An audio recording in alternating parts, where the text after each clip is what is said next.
Então, amigos, hoje eu vou compartilhar um pouco sobre o que a gente pode chamar da última grande obra de Mirza Abul Faz. E, Deus querendo, a gente possa também aprender um pouco sobre quem foi Mirza Abul Faz e contemplar um pouco essa história que, sinceramente, é espetacular e realmente me levou a ler, não só ler o livro, como traduzir, de certa maneira, o livro para poder entender tudo, porque é fascinante. Por isso eu já chamei a obra de a fascinante obra de Mirza Abul Faz. Bom, para isso ser mais didático, são 4 partes a apresentação.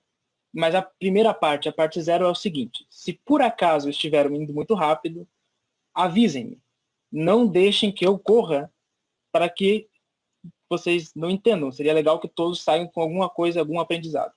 Ok? Então, às vezes eu posso me empolgar. Vocês vão ver que eu sou uma pessoa empolgada. E daí vocês, por favor, dizem, mais calma, por favor. Podem mandar uma mensagem, qualquer coisa. Estou prestando atenção. E agora sim, de volta à apresentação. São 4 partes, eu dividi. A primeira parte, o capítulo 1, é a história, ou seja, tudo que está por trás, o contexto de como a prova brilhante veio a existir, a sua concepção, que é uma parte que sinceramente me fascinou muito e daí sim me fez ir atrás de conhecer a obra. Depois, o capítulo 2 vai apresentar os argumentos que Mirza Abul Faz apresenta, muitos dos quais hoje são, digamos assim, as bases dos alicerces da fé Bahá'í hoje. Quando nós ensinamos sobre a fé Bahá'í, hoje nós estamos, de certa maneira, nos referindo ao momento que Mirza Abul Faz vai constituir essas provas. Então, esses argumentos são interessantes. No terceiro capítulo, vou falar sobre o que Mirza Abul Faz chama de novo. O que, em outras palavras, a grande dúvida dessa apresentação e da prova brilhante é o que a fé Bahá'í traz de novo, além do que o cristianismo, o islã e o judaísmo já traziam, ou as outras religiões do passado, né, já traziam. O que existe de novo? Então, essa é a terceira parte da apresentação. E, por fim, a gente vai ver a conclusão, que, na verdade, é o impacto. O que essa obra de Mirza Abul Faz causou naquele momento, nesse momento histórico específico da fé. O que esses argumentos, essas defesas e essas novidades trouxeram para a fé Bahá'í, ou talvez, de uma maneira geral, para a forma que a gente ensina a fé Bahá'í e a gente defende a fé Bahá'í, que eu acho que está muito dentro do que vamos conversar hoje. Bom, assim sendo, vou começar com a primeira parte, a história. Bom, para entender o que aconteceu e como a prova brilhante veio a ser concebida, a gente precisa conhecer um pouco da história de 3 pessoas, mas a gente, claro, Abdu'l-Bahá não é só uma pessoa, mas digo, é importante saber sua história para também entender o que vai acontecer depois. Então eu diria 3 pessoas nesse sentido, não dizendo que Abdu'l-Bahá é igual aos outros, ok? Nada disso. Então, a história de Abdu'l-Bahá, o mestre, do reverendo Peter Z. Easton e, obviamente, de Mirza Abul Faz, Golpagani, se eu estou certo, porque Farsi eu não conheço. Ok? Então, seguindo essa lógica, para a gente compreender as histórias e daí ir escalando como essas 3 vidas, de certa maneira, vão se interligar e gerar a prova brilhante, começamos então fazendo um início com Abdu'l-Bahá.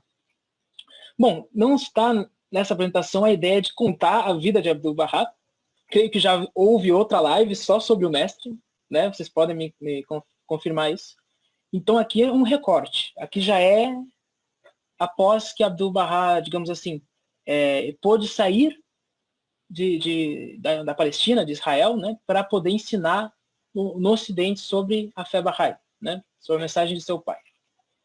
E especificamente estamos no contexto do ano de 1911. Por que 1911? Em 1911, Abdu'l-Bahá, ele vai, e vocês podem me corrigir qualquer coisa, mas Abdu'l-Bahá vai para Londres, ele vai para a Inglaterra. Ele já tinha certos contatos com as pessoas do Ocidente e tal, mas na Inglaterra vai acontecer uma coisa diferente, né? Principalmente porque ao chegar lá ele é super, super bem recebido, assim, ao ponto que isso até era um pouco estranho para aquele momento, que, por exemplo, o arquidiácono de uma das igrejas mais importantes, talvez anglicana, não lembro exatamente, da Inglaterra, vai permitir que Abdu'l-Bahá não só fale para a sua congregação, mas que se sente na cadeira de referência, né, a cadeira dos principais clérigos daquela igreja. Então é como se pegasse o mestre e colocasse realmente numa posição de destaque. Mas o mestre não sem ser o mestre parte daquela congregação, ele dá esse prestígio, esse privilégio. Então ele vai ser muito bem recebido, inclusive pelos clérigos, né? Isso é interessante.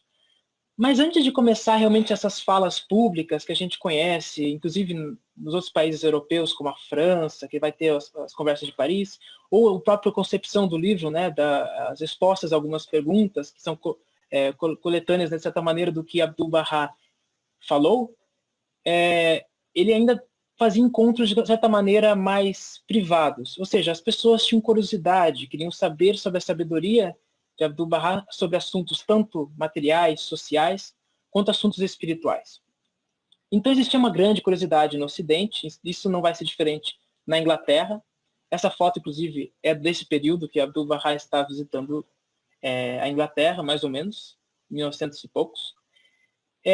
E isso, então, era costume, que muitas pessoas começaram a visitá-lo, perguntavam sobre coisas relacionadas a vários temas, e tinham grande curiosidade e queriam saber porque ele tinha todo esse prestígio, né? E ouviam a sua história e achavam magnífica, né? O que ele teve que suportar e como ele era um exemplo, né? E, bom, uma dessas pessoas vai ser um jovem, nesse momento um tanto quanto jovem, né? Não tão jovem, mas talvez para a época não jovem, mas eu diria jovem, que vai querer conhecer um pouco mais sobre Abdu'l-Bahá.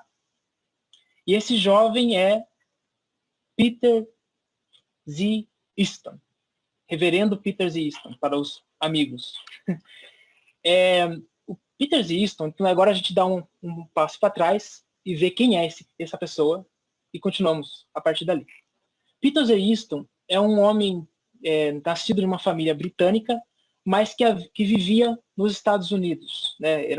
Não era americano no sentido clássico, ele acho que era nascido, isso não está confirmado no livro, mas acho que já era nascido na Inglaterra e depois foi para os Estados Unidos. Ele primeiramente se formou na Universidade City College em Nova York, né? Tem um grau de artes, muito interessante ter grau de artes, mas não se encaixou, digamos assim, que aquilo não era o chamamento, o dom dele, ou ele não encaixou naquilo. Então ele foi procurar a carreira religiosa, e aí ele foi então estudar no presbitério, né, acho que chamam bem, na igreja presbiteriana, né, no espaço onde se estudam os ministros dessa igreja, da igreja presbiteriana, e depois de ter passado pelos anos de estudo para se tornar um ministro presbiteriano, ele vai ser nomeado ministro e vai sair numa missão. Mas adivinha para onde que ele vai para essa missão? Ele vai para o Irã. Para o Irã, na verdade na região do Azerbaijão, mas depois ele vai visitar outros lugares do Irã. Então ele vai numa missão presbiteriana no Irã. Curiosamente, no período que estava acontecendo toda a questão da fé, que a gente conhece a história de Bahá'u'lláh, Abdu'l-Bahá, mas ele não tinha tido contato direto, nem com Babis, nem com Bahá'ís. Ele teve sua missão, mas não existe qualquer menção dele tendo contato no Irã. E, bom, depois de ter feito a missão, seu tempo de missão como missionário, ele retorna, mas não retorna aos Estados Unidos, e sim à Inglaterra, a Londres, né, a cidade de seus pais. E ali é quando ele vai encontrar com Abdu'l-Bahá. Bom, e esse momento é tão, digamos assim, não marcante, né, mas essencial para entender o que aconteceu, que o próprio Baliuzi, né, no livro que está ali a referência, Abdu'l-Bahá, o Centro do Convênio, ele vai descrever um pouco do que Easton achou do encontro com Abdu'l-Bahá. A gente não vai ler, tá? Eu vou dar umas ideias por cima só para entender o que está acontecendo, para entender o contexto, né? Então, nada mais que isso. Easton achou Abdu'l-Bahá, obviamente, uma pessoa afável, cortesa, mas ele tinha aquele sentimento de conflito. Sabe quando você em palavras do Brasil, a gente diz, ele quer criar uma treta, ele quer começar uma confusão. Ele tinha essa chama, assim, aquela vontade. Então ele não foi visitar Abdu'l-Bahá porque realmente tinha uma dúvida espiritual, ou porque ele queria aprender sobre alguma coisa. Ele queria gerar um conflito, de certa forma, colocar Abdu'l-Bahá numa posição difícil, uma armadilha. Um outro momento, o Marco, inclusive, me sugeriu essa palavra, armadilha. Ele queria criar uma armadilha para Abdu'l-Bahá. Mas Abdu'l-Bahá, obviamente, muito mais perceptivo que Easton, percebeu que nessa conversa, que começou primeiro numa maneira cortesa e depois foi se tornando ele foi tentando se tornar uma discussão acalorosa, ele percebeu a armadilha. Então, chega um certo momento da conversa, e tudo está narrado aqui, que Easton vai fazer uma pergunta capciosa, né? Basicamente perguntando para Abdu'l-Bahá, mas o que a fé Bahá'í, a mensagem que você está trazendo, tem além do que a sua santidade Jesus Cristo ensinou no Novo Testamento? O que tem de novo? Né? Mas isso talvez para nós agora, fora daquele momento, parece que foi uma pergunta sincera, mas não era uma pergunta sincera. Isso está contado pelo Baliuzi, então, na verdade, mostra que ele queria, na verdade, fazer essa pergunta mais para dizer, olha, você me diga alguma coisa que vocês têm de melhor para eu rebater e dizer como o cristianismo é melhor. Então existia um conflito. Não era uma pergunta sincera, não era para aprender alguma coisa. E Abdu'l-Bahá, em vez de mergulhar na armadilha, muito perceptivo, ele desvia. E ele desconversa, ele vai para outro assunto. E nesse momento, o Peter Easton se zanga, né? Ele tem uma certa apatia. E, né, não querendo continuar a conversa, ele meio que desiste do encontro, desses encontros privados que eles tinham, né, entre as pessoas que visitavam Abdu'l-Bahá, e ele vai embora, né? Só que ele vai embora de uma maneira irritada, no fundo, assim, dentro, tipo, Abdu'l-Bahá não me respondeu, então, na verdade, ele não sabia me responder. Esse sentimento, assim, tipo, eu sou superior. Aquela visão não arrogante um pouco, né? Dizer que ele sabe por ser um reverendo. E isso vai se converter num sentimento ainda mais complicado de raiva e apatia, conforme Easton decide escrever contra. Não só ele não gostou do que falou com Abdu'l-Bahá, mas decide se tornar uma força contrária à nova fé. E aí ele vai começar a escrever em jornais daquela época, não jornais, né, publicações que rondavam no meio cristão daquela época.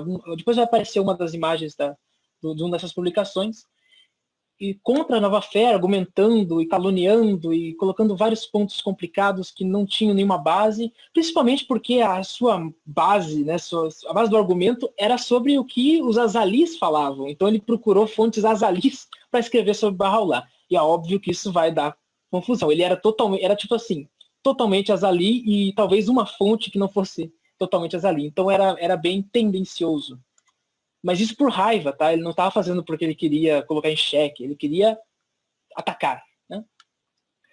Só que essa publicação no meio vai, por uma razão até de destino ou de coincidência, vai viajar muito distante.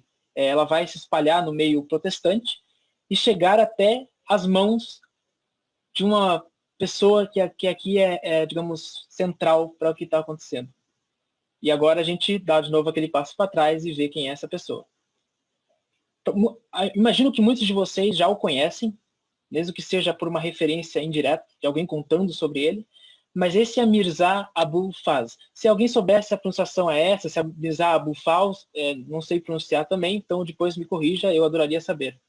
Mas o título eu sei que significa, uma tradução, progenitor da virtude. E Abdu'l-Bahá gostava tanto dele que deu um título complementar e dizia progenitor das virtudes, no plural. Vai dizer que ele não só progenitava não gerava uma só virtude, mas gerava todas as virtudes, né? Ele é uma pessoa muito capaz. Então, quem é esse Mirza Abul Faz que vai então receber? Muitos anos antes, lá um tempo antes, para não colocar datas, ele tinha se tornado, acabava de se tornar um clérigo, começava então os seus estudos dentro do Islã ainda, e começou então aos poucos a ascender em posições dentro do sacerdócio islâmico, como um estudante, um possível, inclusive sacerdote de certa maneira, mas ele era um douto, né, da religião, Ele começa aos poucos, ele começa na sua cidade natal, Golpagan, depois ele vai para Isfahan, depois ele chega em Teherã, e cada vez que ele vai estudando é como se ele fosse se especializando, se tornando mais e mais conhecido dentro do Islã nesse momento. Não era Bahá'í, nem Babi, é Islã, é muçulmano nesse momento. Até que aí, pelas mãos divinas, acontece um encontro um pouco especial. Talvez, isso também a gente brincou em outro momento, talvez alguns de vocês conheçam a história do burrinho. Né? A história do burrinho, se alguns de vocês não sabiam, é a história de Mirza Abu Faz. Em um resumo, para a gente não se alargar sobre o contexto, Mirza Abu Faz estava viajando com seus companheiros e seu burrinho entre as cidades do Irã, até que o burrinho perde a sua ferradura. E aí, como é comum, né, perdeu a ferradura, vamos ter então que colocar uma nova ferradura. Então o grupo todo vai até o ferreiro de uma vilazinha e então chega e encomenda uma ferradura. Enquanto os companheiros dele saem para fazer suas tarefas, Mirza Abu Faz fica ali próximo do ferreiro.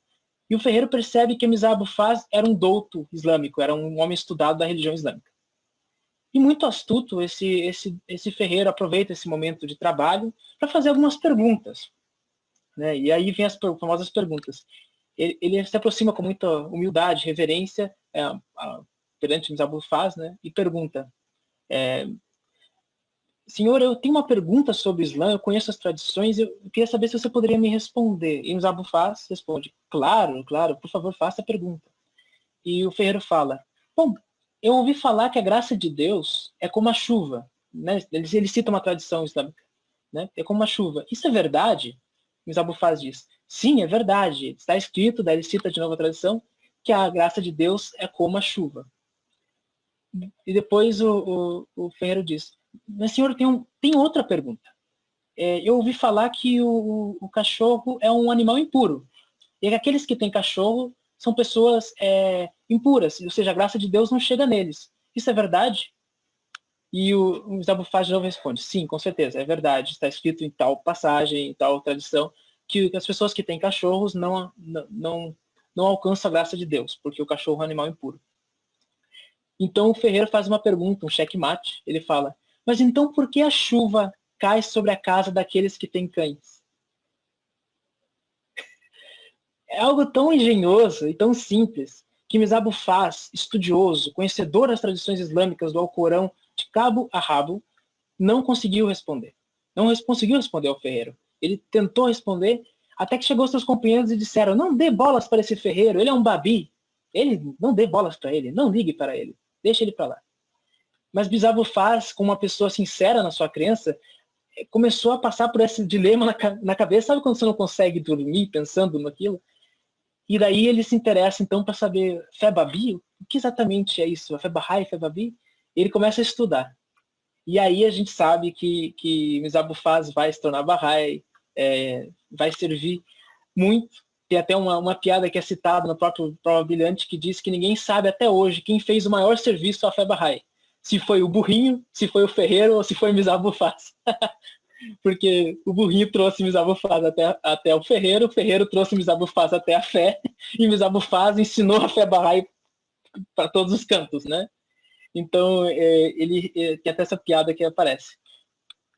Só que, agora sim, a gente dá uns passos já no futuro. O Mirza Abu Faz já fez todo o seu serviço incrível, e ele já estava muito velho. Para ser sincero, ele estava muito velho. Ele estava no final da sua vida. Quando, lá em Beirute, no momento que ele estava no hotelzinho, que ele estava ensinando e tal, e trabalhando em Beirute, ele recebe uma visita de um estudante, que também era, de certa maneira, um discípulo seu, mas que estudava na Universidade Protestante da Síria, que depois vai se chamar Universidade Americana de Beirute, isso de Beirute, que existe até hoje. E esse estudante estava afoito, ele precisava falar com o Mirza Abu Faz. E Mirza Abu Faz de cama, doente, febril, muito mal mesmo, muito mal mesmo. Mas ele deixa o discípulo passar, e o discípulo está falando, né, e começa a contar a história dessa publicação, desse tal Peter Z. Easton, que pegou e atacou a fé Bahá'í de maneira assombrosa, né? E começa a falar dos argumentos que Peter Z. Easton disse, os ataques pessoais a Bahá'u'lláh, e tudo ele começa a falar. E Misabufaz, que estava doente, muito, muito enfermo, ele vai receber uma energia, uma coisa quase, sabe, um choque. Ele vai se levantar da cama, está na narrativa, ele levanta da cama e diz, isso não pode ser. Pegue um papel, vamos escrever a resposta a Z. Easton agora mesmo. Imagina, um homem doente, no final da vida, velhinho, levanta assim com astral, com aquela força magnânima e começa então a ditar para o aluno, o estudante, né, a resposta para Peter Z. Easton.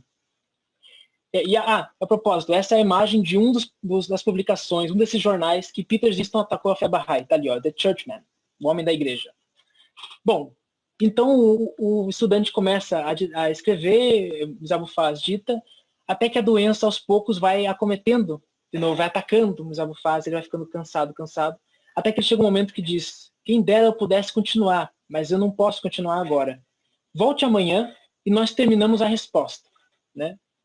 Aqui, inclusive, tá escrito aqui de maneira mais sincera, diz, quando eu me sentir melhor, eu escreverei a resposta eu mesmo. Então o estudante sai de cena, vai então, o Misabufaz descansa, mas Misabufaz, como a gente já percebeu, é um homem de muita energia. Quando ele tem uma dúvida, uma intriga, alguma coisa a resolver, ele não descansa.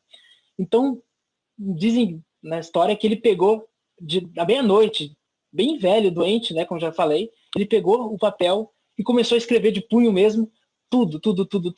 E no dia seguinte chegou o seu estudante para continuar a editar, mas quando ele chegou, já estava pronto a resposta. Estava pronta a resposta a Peter Z. Easton.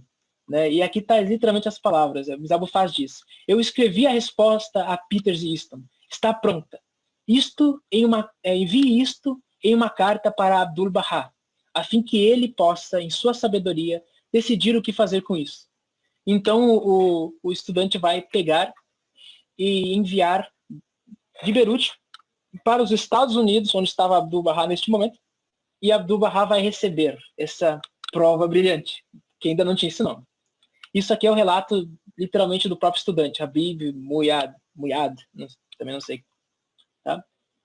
Então aqui que essa foi a concepção da prova brilhante. Esses escritos são a prova brilhante, que vai se tornar no último grande livro de Misabufaz.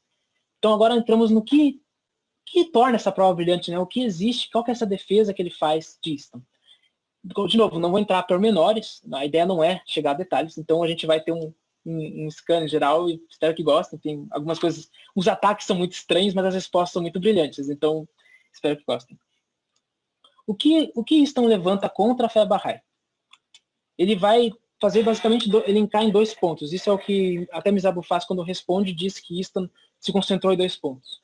No primeiro momento, ele ataca Bahá'u'lláh enquanto pessoa, né? Ele ataca a história de Bahá'u'lláh, defama Bahá'u'lláh, calunia de Bahá'u'lláh, e ele vai dizer justamente que Bahá'u'lláh, e essa expressão é tirada do próprio escrito do Easton, que circulou aí no mundo todo, até Beirute, né?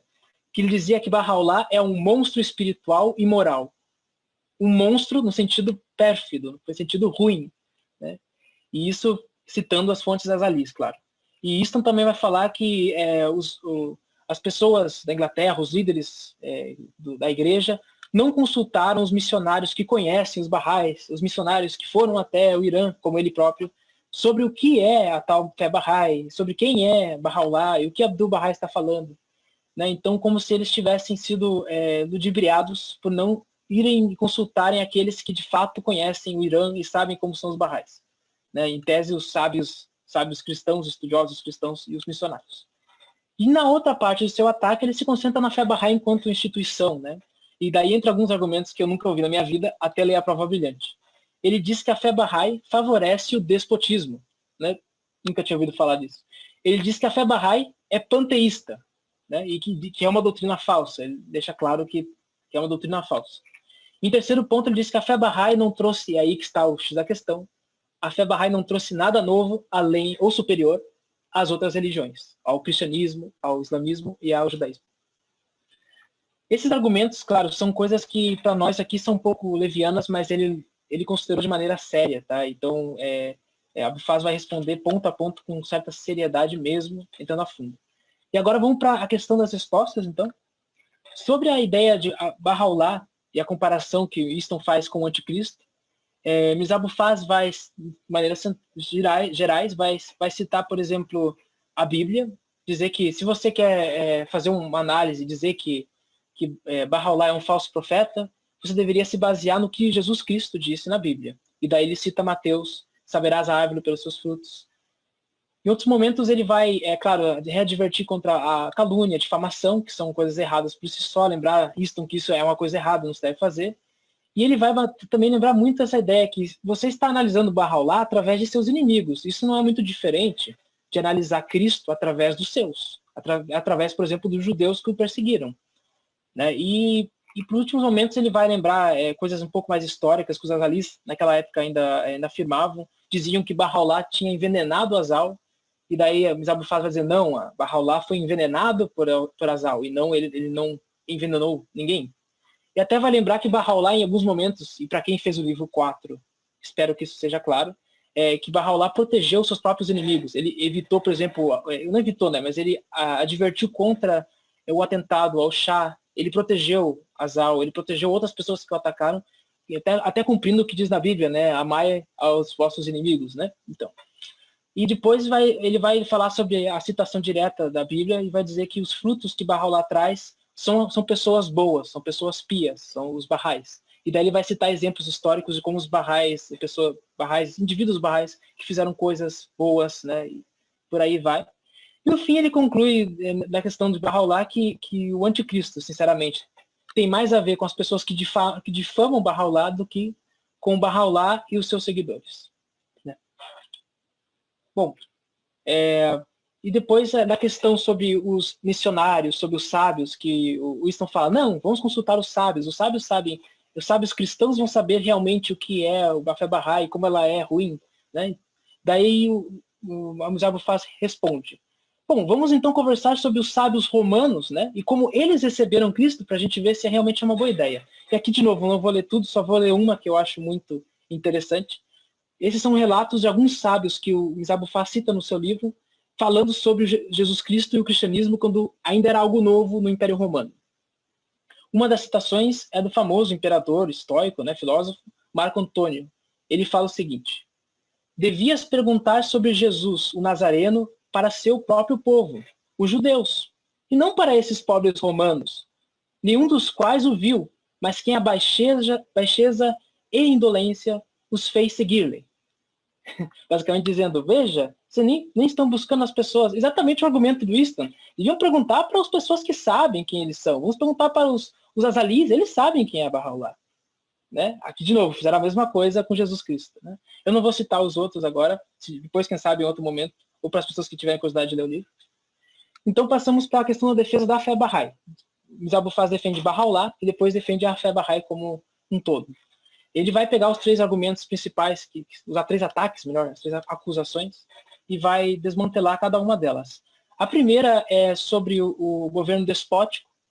Ele vai lembrar, e até citando as epístolas do próprio Bahá'u'lláh, sobre como Bahá'u'lláh incentiva um governo que tenha eleições, um governo livre, com constituição. Né? Ele fala, inclusive, Bahá'u'lláh prefere um governo que seja uma mistura de uma monarquia com parlamento. Né? Alguns amigos devem conhecer essas epístolas. E vai responder também aos argumentos do panteísmo. Ele vai explicar, e o Abu Faz, sendo um sábio, ele vai explicar como é a raiz do panteísmo, que se acredita naquela época, pelo menos, que vem lá pelo menos dentro do que ele concebe, vem lá dos indianos que tiveram contato com os gregos naquela época lá, muito tempo atrás, né, o pitagóricos, e que basicamente se constitui numa doutrina em que todos nós somos parte de um só ponto, e esse ponto, a natureza, né, nós todos construímos essa mesma coisa, e também é que nós estamos presos digamos, o nosso corpo prende esse espírito que está por trás, que é realmente o puro, e que então nós deveríamos ser totalmente disciplinados para que nós consigamos subjugar o corpo para que esse espírito se liberte. Né? E daí ele cita a máxima de Platão, morra pelo teu desejo e viverás pela natureza. E por fim, Abu Faz se refere ao que o mestre fala sobre o panteísmo. Para os amigos que queiram, resposta a algumas perguntas, tópico 82, fala, mata pau, assim como seria uma gíria mais correta. Realmente responde à plenitude disso. Né? Bom, aí agora tem uma terceira acusação que nós vamos ter que falar. Tá, ele respondeu tudo isso, mas o que a fé Bahá'í traz de novo que não esteja no cristianismo? Né? Bom, e aqui Mirza Abu Faz realmente brilha e até hoje a gente talvez tenha certa inspiração. O primeiro princípio todos vocês conhecem inconscientemente. E hoje a gente está mais claro cada vez mais, mas naquela época não estava. E para resumir isso, e eu contei para ver se dava para contar essa história ou não, Mirza Abu Faz conta uma pequena história, uma pequena crônica. Ele cita dois amigos, né? A gente pode chamar ali o nosso amigo da esquerda, o pastor ali, a gente pode chamar ele de João, e o da direita a gente pode chamar de José. Pronto, temos dois nomes, né? O da direita seria o judeu e da esquerda seria o cristão. Mas a princípio nenhum dos dois é cristão. Os dois estão nessa busca pelo prometido, são amigos de infância e desejam muito que o prometido chegue, que o Messias chegue. Até que um dia João chega para José e diz: José, encontrei o prometido. Daí José diz: nossa, graças a Deus, a gente tem orado por ele em todas as nossas súplicas do Velho Testamento, né, das orações, dos salmos, esperando que o Messias se manifestasse. Então, quem é, meu amigo? Quem é o prometido? Então João responde: é Jesus, o Nazareno. E nesse momento, José, que estava animado, empolgado, porque realmente orava por esse momento, ele diz: você tem certeza? Porque diz no Velho Testamento que haverá vários sinais. Por exemplo, e daí vocês vão conhecer, o sol vai escurecer, a lua vai também se escurecer, as estrelas, enfim, aqueles sinais todos, os astros que nós conhecemos, os sinais que o povo judeu, que nessa época ainda não tinha voltado, não tinha o Estado de Israel ainda, então ele não tinha voltado, mas o povo judeu vai se congregar num só lugar, e vários outros sinais que o Velho Testamento narra com primazia. Me diga, amigo João, como esses sinais se manifestaram através de Jesus o Nazareno, né, Jesus o Cristo. E daí João, como nós sabemos, isso é a realidade, se um judeu e um cristão se encontram, essa vai ser a conversa. Vai chegar um momento que o João não vai conseguir explicar quais são esses sinais, o que eles significam para José.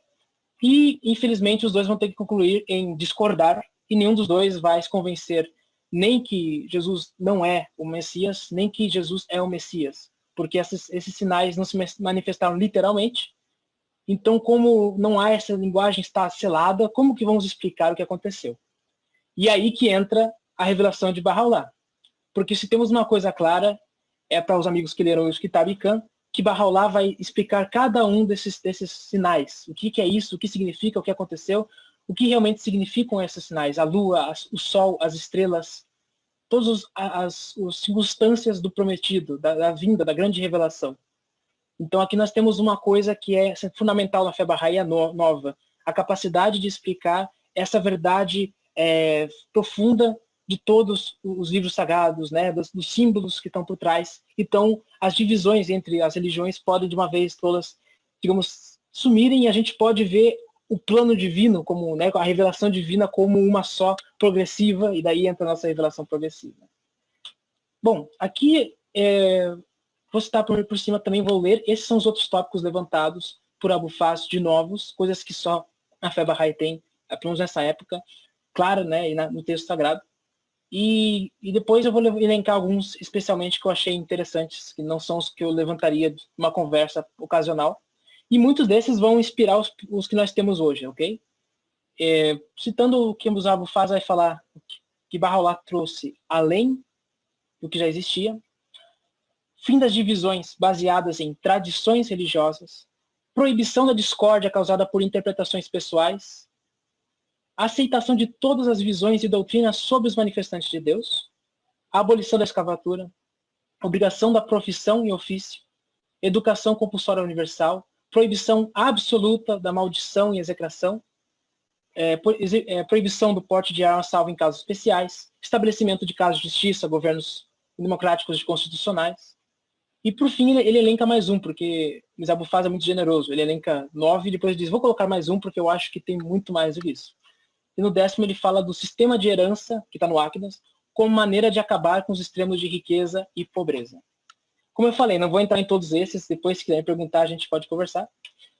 Mas vou elencar 3 deles, que eu acho que são interessantes.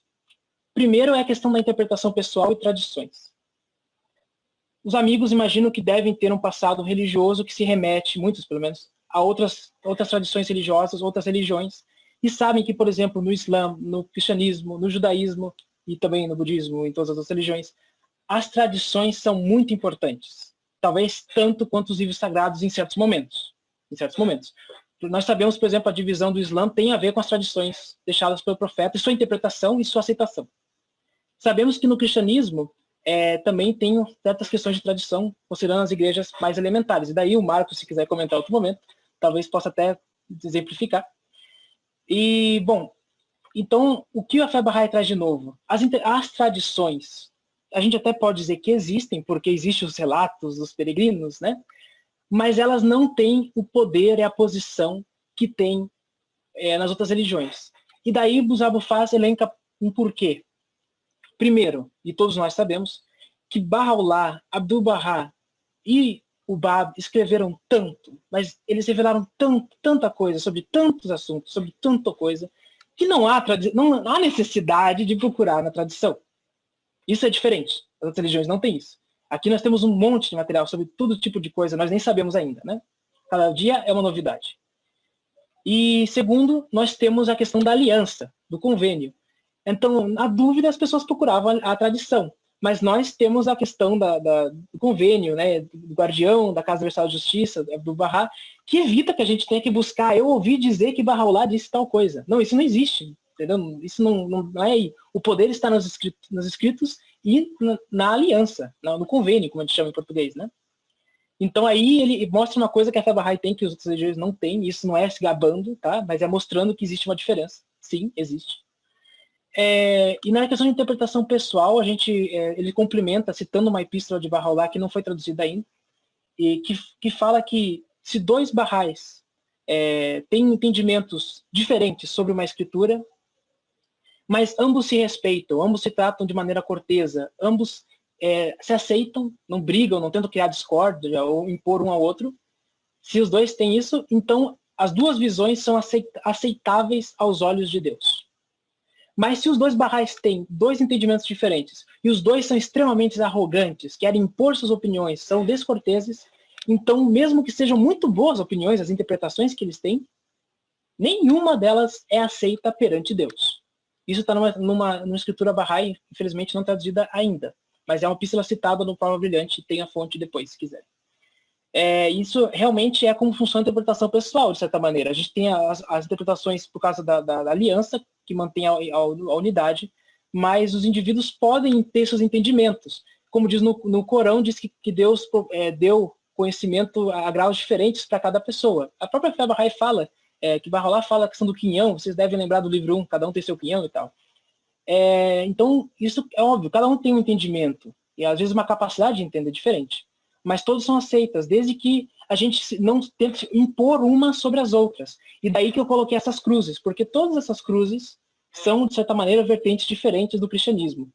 Mas são entendimentos diferentes. E, infelizmente, algumas dessas desavenças, desses desencontros, levaram, inclusive, à matança. E, né, a gente conhece o caso dos arianos, dos nestorianos, da questão da igreja, da divisão entre a igreja oriental e a igreja ocidental. Então, já sabemos como essa questão é complicada, e a Abu Faz diz que a fé Bahá'í, por não ter esse problema, ela consegue preservar a unidade, e que isso é diferente do que existia antes. E daí agora citando dois um pouco mais conhecidos, mas não muito lembrados, pelo menos eu nunca vi alguém falar que a fé Bahá'í tem um princípio que é o fim da escravidão, que hoje em dia parece algo claro, mas para nós do Brasil sabemos que até 1888 nosso país continuava praticando a escravidão, né? Então não é tão assim do passado, para nós pelo menos. Então, a questão aqui é que Bahá'u'lláh explicitamente proíbe a escravidão. Bahá'u'lláh liberta todos os seus criados e servos. Né, isso é história mesmo.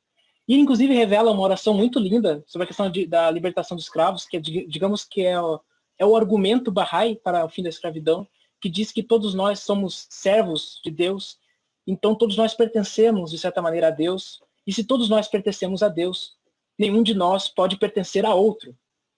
Entendeu? Como que um homem vai ter dois senhores, citando a Bíblia, de certa maneira, né? Então nós não podemos ser donos de ninguém, porque todos nós pertencemos a Deus. Né? Então é uma coisa que só a Bahá'í tem, lembrando que é claramente dos escritos, né? Não que a proibição não exista hoje em dia, mas os escritos não. Naquela época, na Bíblia, no Corão, ainda existia uma aceitação, não aceitação, né, mas uma regulamentação dentro da capacidade de cada era, de acordo com a revelação progressiva. E por fim, esse aqui a gente tem explicitamente hoje em dia, a educação universal compulsória. Eu queria lembrar aos amigos, eu só conheço um pouco do Brasil, que eu pesquisei, não sei como é em Portugal, não sei como é em outros países, mas até em 1971 não era necessário você terminar, nem era incentivado, você terminar o ensino médio no Brasil. Então, muitas pessoas não chegavam até o ensino médio, não terminavam. E isso, lembrando que, por muito tempo, as mulheres também não tinham nem acesso a um certo tipo de educação, afinal, elas eram consideradas donas de casa, então elas eram indicadas a certas profissões específicas. Então, eu até uso essa foto de exemplo.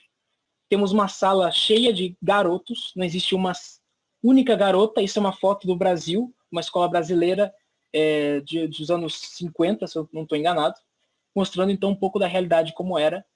E muitos desses garotos é capaz que nunca terminaram o ensino médio, porque era normal naquela época. Já na fé Bahá'í, a educação universal compulsória não é uma coisa agradável somente. Ela é um princípio moral. E aí é a divisão que o Musa Abu Faz faz.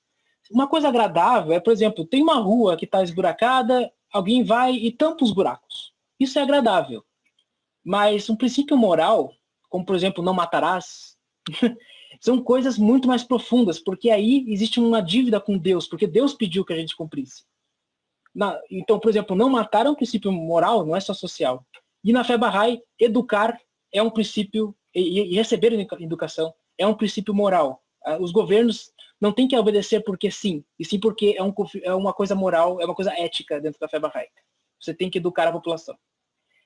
Isso, lembrando também a questão da educação, especialmente as mulheres, que Bahá'u'lláh faz um destaque, que elas têm que receber a prioridade na educação, algo totalmente revolucionário, e que não tem exato, nem parecido nas outras religiões, até onde eu sei. Pelo menos nas outras religiões eu falo judaísmo, cristianismo e islamismo.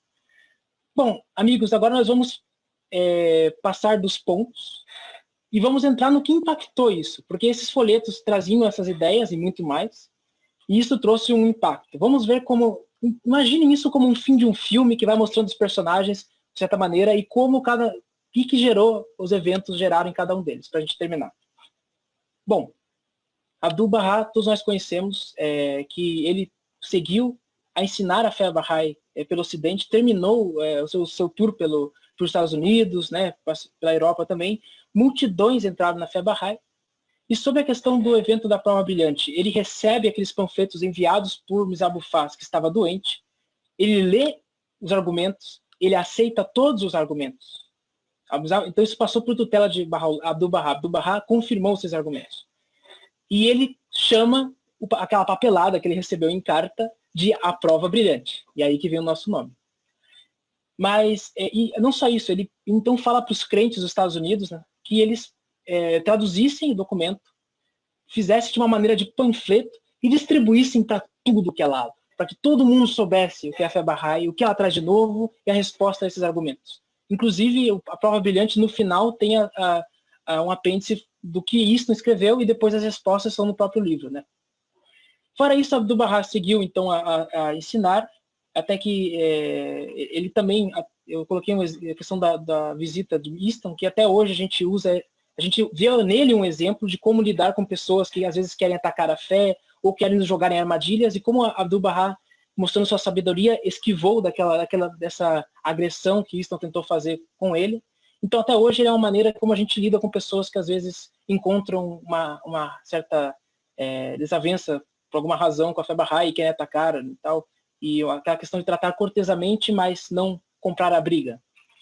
E por fim, nós sabemos que o mestre, depois de muito tempo, né, em 1921, ele veio a falecer, e isso seria 10 anos depois dos ocorridos da prova brilhante. Ok? Então ele nasceu de 1854, como sabemos, e em 1921 ele ascendeu.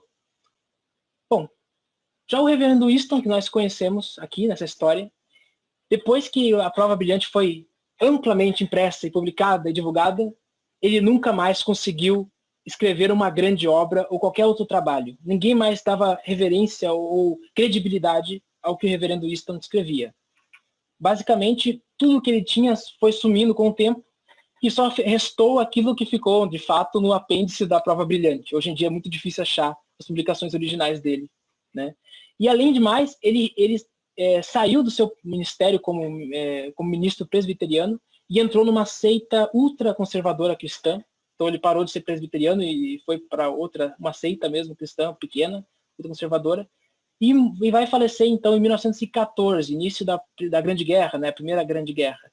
3 meses depois de Abu Faz, já dando um spoiler do que vem para depois.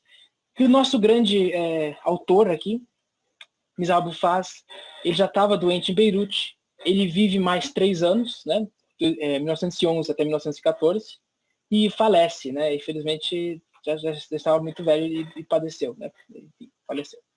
Ele falece no mesmo ano de Easton e nasce no mesmo ano de Abdu'l-Bahá. Coincidência? Não sei, mas interessante. Ele, por seus serviços, foi nomeado como apóstolo de Bahá'u'lláh.